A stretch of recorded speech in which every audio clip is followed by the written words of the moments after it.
सांगितलं. कंसाला कळालं, कंसा आम्हाला बंदी शाळेमध्ये ठेव आणि आमच्या पोटी जी मुलं जन्माला येतील ना ती आम्ही तुझ्याकडे आणून देऊ असं म्हटल्याच्या नंतर पटलंय. कंसाला बंदी शाळेमध्ये ठेवलं. वसुदेव देवकीला पहिली संतान जन्माला आली. कंसाकडे आणून दिली. कंसानं त्या लेकराला पाहिलं. फार सुंदर आणि गोंडस लेकरू होतं. लेकराकडे पाहिलं आणि त्या कंसाच्या हृदयामध्ये सुद्धा प्रेम जागं झालं. त्यानं सांगितलं, आठवा माझा शत्रू आहे. पहिल्यानं काय केलं म्हणून वापस घेऊन जा. पहिल्या लेकराला वापस पाठवलं. पण नारदजी शेंडी हलवतच आले तिथं आणि नारदजीनं कंसाला विचारलं, का रे कंसा तुझा आठवा जन्माला आला की नाही? म्हणे आता कुठं पहिला आलाय, अजून आठवा यायचा आहे. मग पहिल्याचं काय केलं? म्हणे काही नाही, वापस पाठवून दिला. म्हणे असं नको करू. काय झालं? म्हणे आठवा कुठला आहे हे तुला कळणार नाही. कारण आपण जर 8 पासून पाठीमागे मोजत आलो, मोजत या पाठीमागे 8 7 6 5 4 3 2 1 असं जर आपण मोजत आलो तर पहिला कितवा भरतो? पहिला हा 8वाच होतो ना. पहिला 8वा होतो. कुठूनही कसं मोजलं, गुलाबाचं फूल घेतलं, त्याला 8 पाकळ्या होत्या. कंसाच्या जवळ दिलं आणि कंसाला सांगितलं, सांग आता या फुलामधली 8वी कुठली? आता कुठूनही मोजला 8वी, 8वीच भरते. 8वी कुठली हे सांगता येईना. कंस म्हटला, मी कसं सांगू शकतो 8वी कुठली? नारदजीनं सांगितलं तसंच आहे. तू कसा सांगू शकतो 8वा कुठला आहे? मग काय करू? म्हणे सगळ्यांनाच मारून टाक.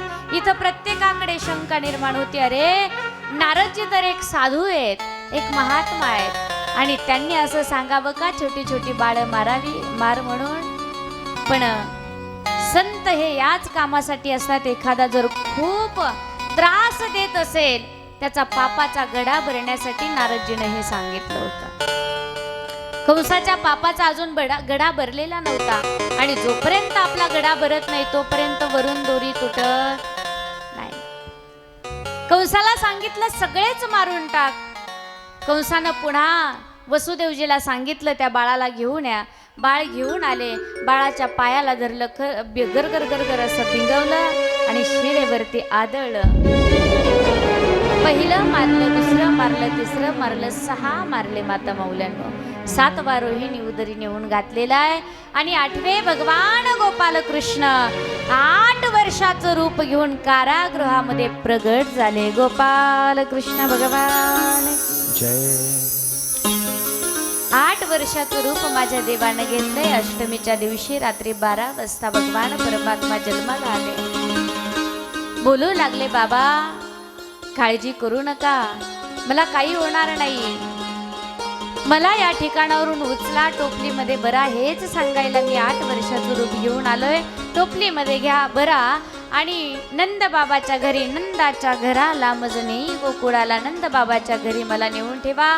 तिथे माया जन्माला आलेली आहे. ती माया घेऊन तुम्ही परत वापस या. हरे कृष्णा. हातामध्ये कड्या आहेत, कुलपा आहेत, सगळीकडे द्वारपाल, अगदी पहारा तटस्थ आहे सर्व. बाबा त्याची काळजी तुम्ही करू नका. क्षणार्धामध्ये सर्व पहारा त्या ठिकाणी सगळे ते द्वारपाल जे होते ते मूर्छित होऊन जमिनीवरती पडले होते. कड्या कुलप गळून पडले होते. हातामधल्या साखळदंड त्या ठिकाणी गळून पडलेले होते. आणि भगवान गोपाल कृष्णाला देवकी मातेनं सांगितलं, भगवान मी तुला माझं लेकरू म्हणून बोलवलं होतं रे. आई मी होतो ना छोटा. भगवान छोटे झाले आणि छोटे होऊन आईला बोलतात, आई आता मी छोटा झालोय, असा ठीक आहे का? म्हणे हा ठीक आहे, असा ठीक आहे तू, पण झालाय छोटा, बाता मोठ्या मोठ्यांच्या मारतो, गप्पा मारतो ना तू. मग आई मी काय करू? म्हणे काही नाही, रडायला चालू कर. भगवान श्रीकृष्ण टहा टहा टहा टहा करून रडायला लागले. खूप आनंद झाला वसुदेव देवकीला. आनंदाच्या भरामध्ये हसूही चेहऱ्यावरती येते आणि डोळ्यातून अश्रूही वाहू लागले. कंसाला जर कळालं तर माझ्या बाळाचं कसं होईल? पाहता पाहता वसुदेवजीनं टोपलीमध्ये बापा त्या ठिकाणी बाळाला भरवलं आणि घेऊन निघाले. कड्या कल्प गळून पडलेले आहेत. टोपलीमध्ये घेऊन निघाले. आता या ठिकाणी एक छोटीशी शंका आहे बरं का माता मौल्यांनो माझी. आपल्या प्रत्येकाला प्रश्न पडतो की भगवान परमात्मा हा टोपलीमध्ये बसला होता, मग ती टोपली नेमकी होती कशाची? एवढा मोठा विश्वाचा मालक आहे तो चतुर्भुज रूप भगवान परमात्मा, तो काही सामान्य का साधारण टोपलीमध्ये कसा बसेल? तो कुठल्याच ग्रंथामध्ये असं कोणी वाचन केलेलं नाही आतापर्यंत की ती टोपली कशाची होती. माझ्या तर कुठे वाचनामध्ये गेलं नाही, तुमच्या गेलं का? हा बरं, कधी ऐकलंय कोणी टोपली कशाची होती सांगितलंय? दर्भाची होती की लोखंडाची होती की प्लास्टिकची होती, स्टीलची होती? होती कशाची टोपली हे कुठल्याच ग्रंथामध्ये सांगितलं नाही, अजून कोणाच्या वाचनामध्ये गेले नाही. पण खरं सांगू का तुम्हाला, ज्या टोपलीमध्ये माझा भगवान परमात्मा बसला ना, ती टोपली नक्कीच भक्तीची टोपली असावी. ज्या ठिकाणी भक्ती असते ना, तिथे भगवान परमात्माचं वास्तव्य असतं. भक्तीची टोपली असावी ती. बापानं डोक्यावरती घेतली, एवढा पाऊस होता, एवढे काळोख्याची रात्र होती, एकावर लक्ष देऊ, विजा कडकडत होत्या, ढग गरजत होती, सगळं चित्र विचित्र वातावरण होतं. एवढ्याही भयंकर परिस्थितीमध्ये वसुदेवजींना आपल्या बाळाला डोक्यावरती घेऊन निघाले होते. हे सगळं का होतं? विश्वाचा मालक आहे, सर्व विश्व ज्याच्या हातामध्ये आहे, तो आपल्या बापाला एवढ्या त्रासामध्ये का टाकेल? पाऊस पडतोय, विजा कडकडाय, ढग गडगडताय, यमुना मैयाला पूर आलेला आहे, वसुदेवजी घेऊन निघाले. देवाच्या जर मनात आलं असतं तर हे सगळं शांत करता आलं असतं. लक्ष द्या बरं माझ्याकडे. देवाच्या मनात आलं असतं ते हे सगळं शांत करता आलं असतं. पण भगवान परमात्मानं ते रात्रभर चालू ठेवलं. त्याच्या पाठीमागचं कारण आहे, कंसाची दिशाभूल करायची होती त्याला. आता तुम्ही इतकं छोट्या छोट्या शब्दाकडे लक्ष द्या माझ्या. कंसाची दिशाभूल करायची होती. आणि हेच आपल्या भागवतामधलं जे ज्ञान आहे ना, भागवतामध्ये एक सांगू का तुम्हाला, छत्रपती शिवाजी महाराज घडले, पण ते घडत असताना त्यांना जिजाऊ मातेनं आपल्याच कथा सांगितल्या होत्या, भागवताच्या रामायणाच्या कथा सांगितल्या. आणि याच कथेतून काही गोष्टी त्यांनी घेतल्या. तर या ठिकाणी एक गोष्ट अशी होती, पाऊस का पडत होता, ऊन वारा, ते रात्रीचा अंधार का होता, ढग गडगडत का होते, हे सगळं कशासाठी होतं? तर कंसाची दिशाभूल करण्यासाठी होतं. म्हणजे कंसाच्या डोक्यात होतं, एवढा पाऊस पडतोय, एवढी काळोख्याची रात्र आहे, एवढं भयानक वातावरण आहे, वारं सुटलेलं आहे, एवढ्या भयानक वातावरणामध्ये माझा शत्रू जरी जन्माला आला तर मथुरेतून बाहेर तो जाऊ शकत नाही, एवढ्या रात्री तो बाहेर जाऊ शकत नाही. म्हणून पाऊस पाडणं हे देवाच्या मनात होतं. कंसाची दिशाभूल करायची होती. छत्रपती शिवाजी महाराजांनी हेच घेतलं. जेव्हा शंभू बाळाच्या पहाऱ्यावरती होता औरंगजेब, शंभू बाळ सुरक्षित होता, पण छत्रपती शिवाजी महाराजांनी सगळ्यांना सांगितलं की शंभू बाळ गेले म्हणून. आणि एवढंच नाही माता मौल्यांनो, एका बापाला आपल्या लेकराची किती काळजी असते. लेकरू सुरक्षित त्या औरंगजेबाच्या तावडीतून सुटावं ना, यासाठी छत्रपती शिवाजी महाराजांनी आपल्या जिवंत मुलाच्या प्रित्यार्थ दशक्रिया विधी पिंडदान केलं होतं. पिंडदान केलं, दशक्रिया विधी घातला. आणि जेव्हा दशक्रिया केली ना, त्यावेळेस औरंगजेबाला असं वाटलं की मुलगा जिवंत असताना त्याची दशक्रिया कुणी घालेल का हो? आपला पोटचा लेकरू जिवंत आहे आणि त्याच्या प्रित्यार्थ दशक्रिया कुणी घालेल का? औरंगजेबाला वाटलं खरंच शंभू बाळ मेला, म्हणून पहारा थोडासा असा हलका केला. ती संधी छत्रपती शिवाजी महाराजांनी साधली आणि शंभू बाळाला गडावरती घेऊन आले. जेव्हा शंभू बाळ गडावरती आला, तोफ वाजले, तेव्हा औरंगजेबाच्या लक्षात आलं की महाराजांनी आपल्याला इथे फसवलं.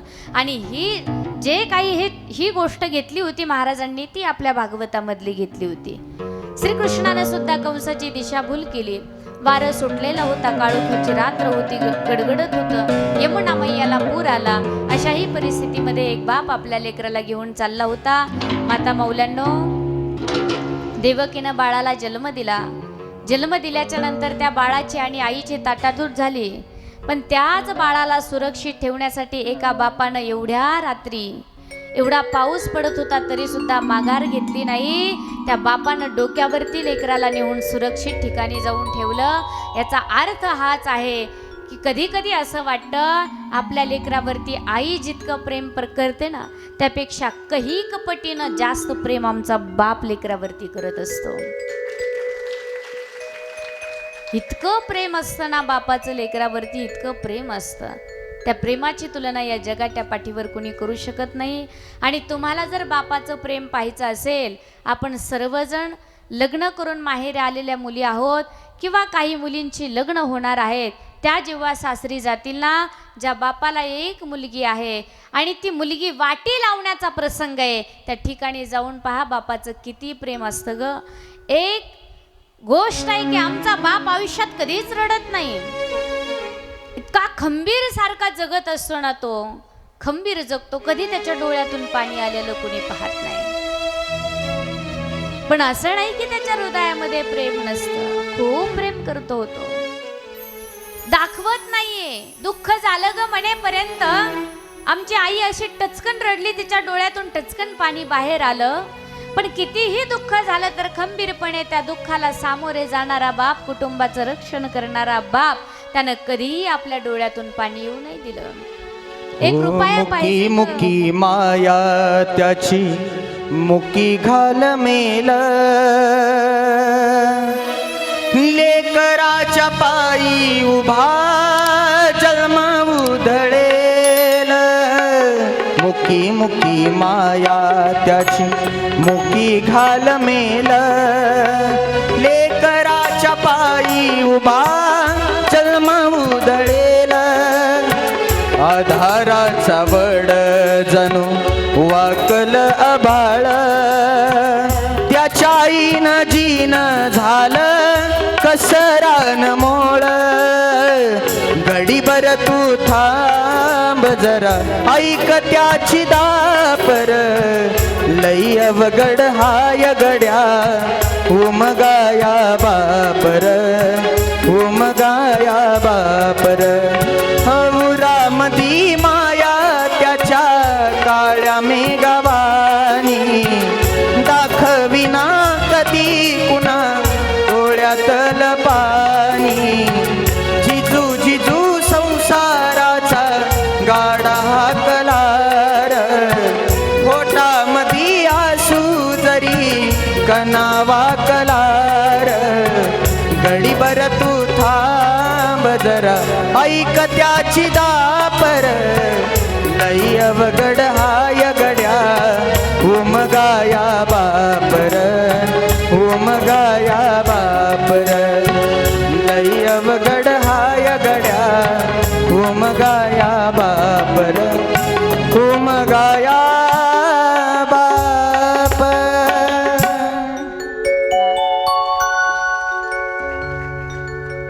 पुरामध्ये माया त्याच्या काळ्या मेघवाणी, दाखविना कधी कोणा डोळ्यातल पाणी. बापा इतकं प्रेम करणारी जात या जगाच्या पाठीवर कोणाची नाही. खूप प्रेम करत असतो. एक रुपया पाहिजे म्हणेपर्यंत पिशवीतला रुपया आईनं काढून दिला.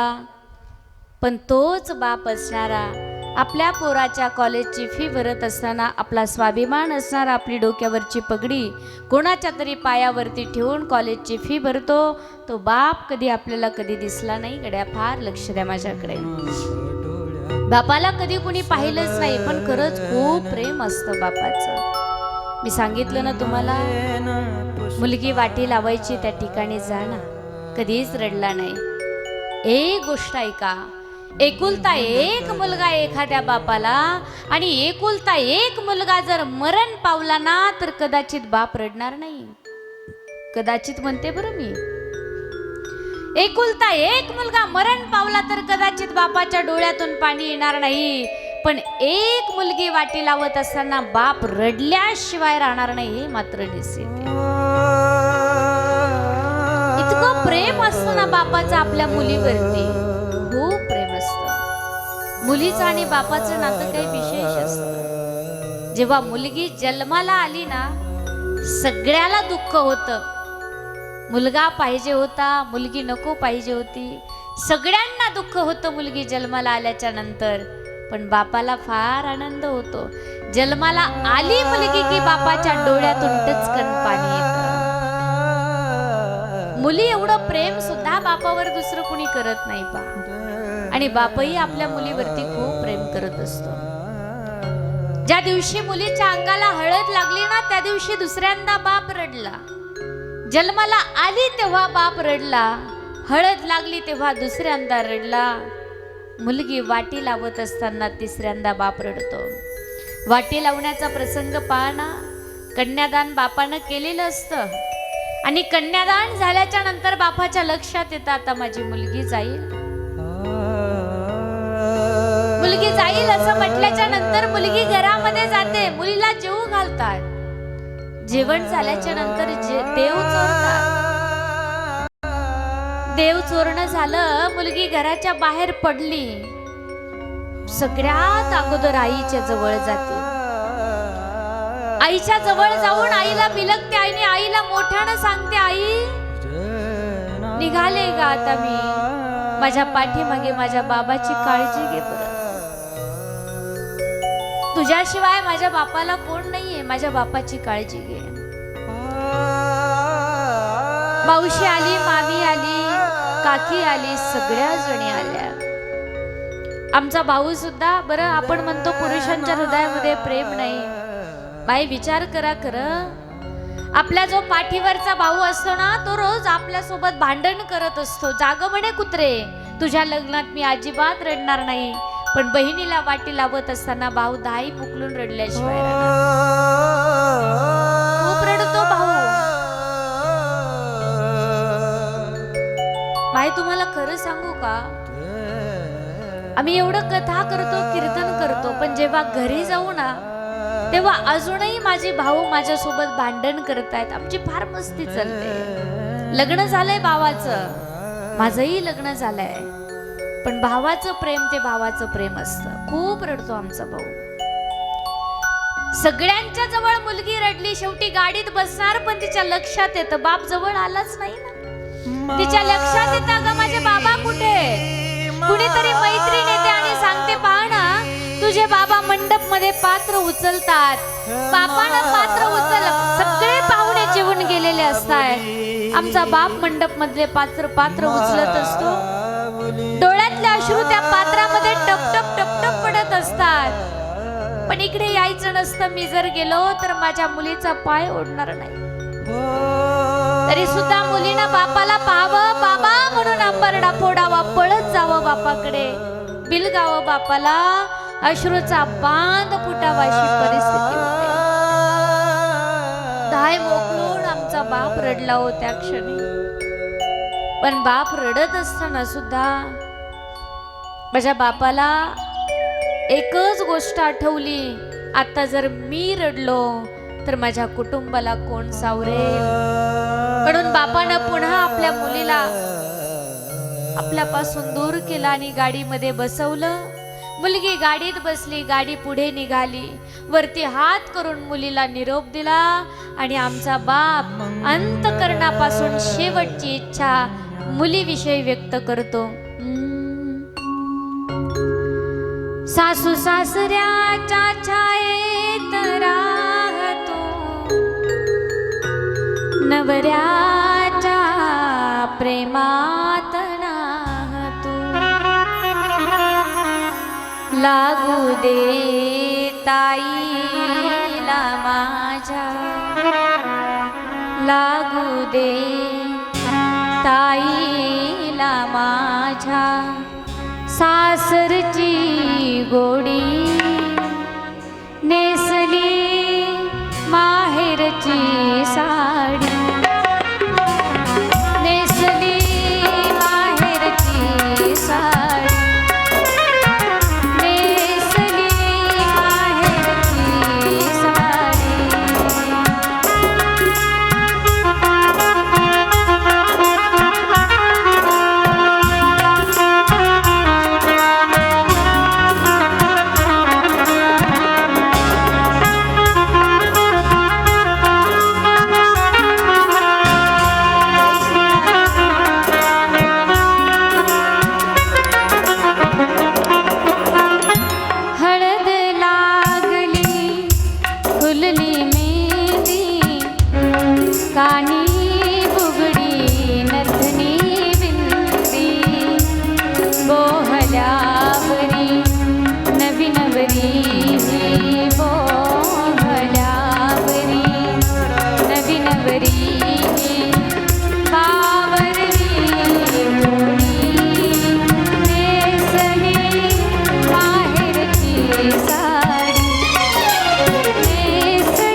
आमचा मुलगी वाटी लावत असताना तिसऱ्यांदा रडला पहा. खरं सांगते गड्या मी तुम्हाला, ज्या बापाला मुलगी आहे ना तो बाप भाग्यवान आहे की त्याला कन्यादान करण्याचं पुण्य त्याच्या पदरामध्ये पडलेलं असतं. त्या बापाला मुलगीच नाही तो खऱ्या अर्थानं अभागी म्हणायला काही हरकत नाही. मुलगी वाटी लावताना बाप रडला आणि सगळ्यात शेवटी सांगू का, 4च वेळेला बाप रडतो. सगळ्यात शेवटी एकुलता एक मुलगा आहे, पण त्या एकुलत्या एक मुलानं लाथा घालून घराच्या बाहेर बापाला काढलं तेव्हा चौथ्यांदा बाप रडला. अन्यथा आमचा बाप कधीच रडत नाही, फार खंबीरपणे तोंड देतो कुठल्याही संकटाला. खूपच प्रेम असतं बापाचं. लेकरावरती इतकं प्रेम बाप करतो ना, खरं सांगते मी तुम्हाला, आभाळासारखं प्रेम करणारी जात जगाच्या पाठीवर ही बापाची पहा. आणि म्हणून वसुदेवजीनं सुद्धा तेच केलं. आपल्या बाळासाठी एवढं वातावरण भयानक होतं, पण त्याही वातावरणामध्ये वसुदेवजीनं आपल्या लेकराला गोकुळामध्ये आणून ठेवलंय. तिथे माया जन्माला आली होती, ती वापस आणली कंसानं. 8वा जन्माला आला. मायेचा स्वभाव आहे, जिथे जाईल तिथं ती टहा टहा करून रडायला लागली. 8वा जन्माला आला, 8व्या जन्माला आला असं करत कंस त्या ठिकाणी पळत आला. पकडलंय मायेच्या पायाला, धरलंय, गरगर फिरवलं, शिळेवरती आदळणार. ती माया हातातून सटकली, आकाशवाणी केली, हे मूर्ख कंसा, मला काय कर मारतो? माझ्या अगोदर तुझा शत्रू गोकुळामध्ये वाढतोय, त्याला मारून दाखव. माझा शत्रू गोकुळामध्ये वाढतोय असं म्हटल्याच्या नंतर कंस फार घाबरला, भयभीत झालेला आहे कंस. पण इकडे कथेला वळण देत आहेत. इकडे सकाळी जेव्हा भगवान श्रीकृष्ण तिथे टहा टहा करून गोकुळामध्ये रडायला लागले, गवळणीना आवाज ऐकला आणि एक गवळण दुसरीला सांगू लागली, नंद बाबाला मुलगा झाला. गवळण म्हणती गवळणीला पुत्र झाला यशोदेला. म्हणती गवळणीला पुत्र झाला यशो. हा एक धावे की पुढे वाटी ताटी सुंत वडे, एक धावे की पुढे वाटी ताटी सुंत वडे. म्हणती गवळणीला पुत्र झाला यशोदेला. गवळण म्हणती गवळणीला पुत्र झाला यशोदेला. सगळ्या गवळणी एकमेकींना सांगू लागल्या, यशोदा मैयाला त्या ठिकाणी मुलगा झालेला आहे. खूप आनंद, तो आनंद काल आपण साजरा केला. काय सांगावं तो आनंद, किती सांगू मी सांगू कोणाला, आज आनंदी आनंद झाला. अष्टमीच्या रात्री ग यमुनेच्या काठी गोकुळ अवतरले. गोड हसू गालात, नाचू गाऊ तालात, पैंजण थरथरले. कान्हा दिसतो उठून गोपी आल्या नटून, कान्हा दिसतो उठून गोपी आल्या नटून. नवनवतीचा शृंगार के आज आनंदी आनंद झाला. आज आनंदी आनंद झाला.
कृष्ण भगवान की जय. काल खऱ्या अर्थानं खूप आनंद सगळ्यांनी घेतलेला आहे. आता पुढे आपल्याला कथेला थोडासा पुढे घेऊन जायचं आहे. खूप आनंद होता गोकुळामध्ये. रोज गवळणींची गर्दी सकाळी सकाळीच असायची. सकाळी जावं आणि यशोदा मैयाला म्हणावं, मैया कुठे ग तुझा लाला, कुठे तुझा कृष्ण. प्रत्येक गवळणी रोज कृष्णाला पाहायला यायच्या, नटून थुटून यायच्या, खूप सुंदर मेकअप करायच्या. पहा, सुंदर असा मेकअप करून यायच्या. रोज गर्दी त्या ठिकाणी जमायची. एक दिवस ऐका बरं, आता लक्ष देऊन, फार महत्त्वाची कथा मी तुम्हाला सांगते. एक दिवस एक 90 वर्षाची गवळण होती. किती? ऐका बरं, 90 वर्षाची गवळण होती. 90 वर्षाची. नाव होतं तिचं मालू. मालू नावाची गवळण 90 वर्षाची. तिनं गवळणींना रोज पाहावं. का ग कुठे जातात ग रोज? एवढं नटून थटून साज शृंगार सगळ्या गोष्टी करून रोज तुम्ही कुठे जातात, कुठे जातात असं म्हटल्याबरोबर गवळणीनं सांगितलं, आजी नंदबाबाला मुलगा झालाय. 60 वर्षाच्या नंदबाबाला मुलगा झालेला आहे. नंदबाबाला मुलगा झाला आणि इतका सुंदर येतो, त्या देवाला आम्ही पाहायला रोज जातो, शृंगार करून जातो. मालूनं सुद्धा पाहिलं किती गोड शृंगार करतायत, रोज त्या देवाला पाहायला जातायत. तो बाळ कसा आहे मलाही पाहायचा आहे. आणि मग 90 वर्षाची मालू तिच्या सगळ्यात पाठीमागच्या घरामध्ये गेली. पूर्व म्हणायचे तिला आडगळीची खोली. लक्षात आलंय का तुमच्या? आडगळीची खोली म्हणायचे म्हणजे जुनं जुनं सामान त्या रूम मध्ये नेऊन टाकायचे. बरोबर आहे की नाही? अजूनही तशा काही खोल्या आहेत. आडगळीच्या खोलीमध्ये गेली. तिथे गेल्याच्या नंतर अशी भली मोठी पेटी होती. ती पेटी उचलली. त्या पेटीमधले तिने तिच्या लग्नाचा शालू काढला. तुम्हाला कळतंय ना मी काय बोलते ते? इतका गंभीर काही घरी भांडण झालंय का? हा, भांडण करून आल्या का घरून? नाही ना? मग जरा प्रसन्न बसा ना, थोडं लक्ष देऊ नाही का? म्हणजे मला असं, तुम्ही जेव्हा हसता बोलता मान डोलवता डोकं हलवता ना, तेव्हा मला कळतं की तुम्हाला कळतंय म्हणून. हो की नाही? तुम्हाला कळावं याच्यासाठी मी वारंवार जाग करण्याचा प्रयत्न करत असते. आडगळीच्या खोलीमध्ये मालू त्या ठिकाणी मालू गेलेली आहे आणि तिथे जाऊन तिनं तिच्या लग्नाचा शालू काढला. आता तीच 90 वर्षाची होती. तिच्या लग्नाचा शालू कसा असेल? तो शालू तिनं काढला, घातला. डोळ्यानं व्यवस्थित दिसत नव्हतं, कानानं व्यवस्थित ऐकायला येत नव्हतं. 90 वय वर्ष होतं.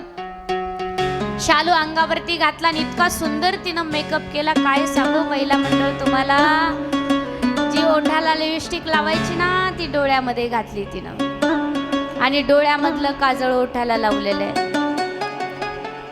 कुंकू जे माथ्यावरती लावायचं ना ते असं कुठेतरी ओठाला लावून दिलं, इकडे तिकडे लावलं. जसा पाहिजे होता तसा मेकअप. इतका सुंदर मेकअप करायला लागली ती आणि सगळा उलटा झालेला मेकअप, तो शृंगार पाहिला. असं म्हणतायत ना, दीवानी बनी मैं दीवानी बनी, दीवानी बनी मैं दीवानी बनी, मुरली के नाद दीवानी बनी, मुरली के नाद दीवानी बनी, मुरली के नाद दीवानी बनी, मुरली नादी दीवानी बनी गवळण, मुरली की नादी दीवानी बनी गवळण, मुरली की नादी दीवानी बनी. ओठों में कुमकुम, नैनों में मिश्री, सिर पे काजल लगाते चली. ओठों में